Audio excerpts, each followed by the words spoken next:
500 సంవత్సరాల నుంచి ఈ భారతదేశంలో ఎన్నో దేవాలయాలు విదేశీయ మతం వాళ్ళు ఆక్రమించుకున్న పరిస్థితుల్లో అయోధ్య రాముడు పుట్టిన శ్రీరామచంద్ర ప్రభు పుట్టిన ఈ భూమిలో హిందూ ధర్మాన్ని సర్వనాశనం చేయడానికి ప్రయత్నం చేసే ఆ రోజుల్లో ఎన్నో దేవాలయాలు కూల్చిన ముస్లింలు మసీదులు నిర్మాణం చేసి దేవాలయాలను కూల్చే పరిస్థితి ఉన్నప్పుడు ఎన్నో సంవత్సరాల యొక్క హిందువుల యొక్క తపస్సు ఈరోజు నరేంద్ర మోడీ ప్రభుత్వంలో నెరవేరింది.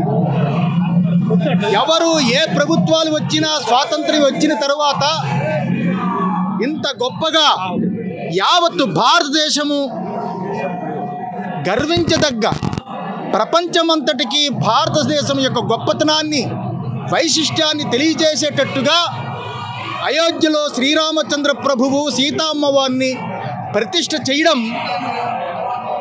చాలా గొప్ప విషయం. ఇది మన భారత భూమి. మన భారత భూమిలో పుట్టిన శ్రీరామచంద్రుడు అయోధ్యలో సరియు నది ఒడ్డున కోట్లాది మంది భక్తులు ఎంతోమంది వీక్షిస్తూ ఉన్న సమయంలో సాక్షాత్తు ఒక వివేకానందుడులాగా, ఒక ఆది శంకరాచార్యులాగా ఉద్భవించిన నరేంద్ర మోడీ ఈరోజు ప్రతిష్టాపన చేసి యావత్ ప్రపంచానికి భారతదేశము ఎనలేని కీర్తిని పెంచేటట్టుగా ఈరోజు శ్రీరామచంద్రుడు ప్రతిష్ఠ చేయడం చాలా ఆనందకరము. శ్రీరామచంద్రుడు అంటే దాంపత్యానికి నిదర్శనం. శ్రీరామచంద్రుడు అంటే ధర్మానికి నిదర్శనం. శ్రీరామచంద్రుడు అంటే కష్టాలు వచ్చినా నిలబడే శక్తిని కలిగించే ఒక స్వరూపము. సాక్షాత్తు పరమాత్మే శ్రీరామచంద్రుడిగా అవతరించి ఈ లోకంలో ఉన్న ప్రతి ఒక్కరికి ఆదర్శంగా జీవించే జీవన విధానము సాక్షాత్తు పరమాత్మే శ్రీమన్నారాయణుడే శ్రీరామచంద్రుడిగా మనకు చూపించాడు. అలాంటి శ్రీరామచంద్రుడు మళ్ళా వెలుగొందాడు.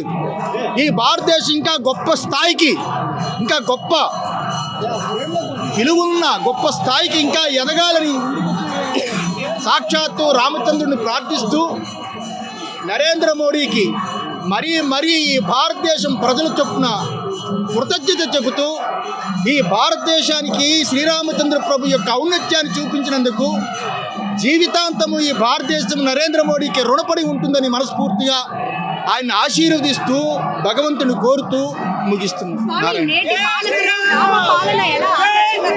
నేటి పాలకులు రాముని ఎలా ఆదర్శంగా తీసుకోవాలంటారు పరిపాలన విషయంలో? ఇప్పుడు రామచంద్రుడు ప్రతిష్ఠ అయి ఉన్నాడు కాబట్టి యావత్ భారతదేశానికి ప్రెసిడెంట్ అయినా, ముఖ్యమంత్రి అయినా, ప్రధానమంత్రి అయినా, ఏ రకమైన అన్ని పదవులకి ఆదర్శం ఆయన అయ్యా ఉండాలని ఈ రోజు నుంచి ధర్మంగా పరిపాలించాలి ఈ దేశాన్ని మనస్ఫూర్తిగా ప్రతి పాలకుడిని కోరుకుంటున్నాను.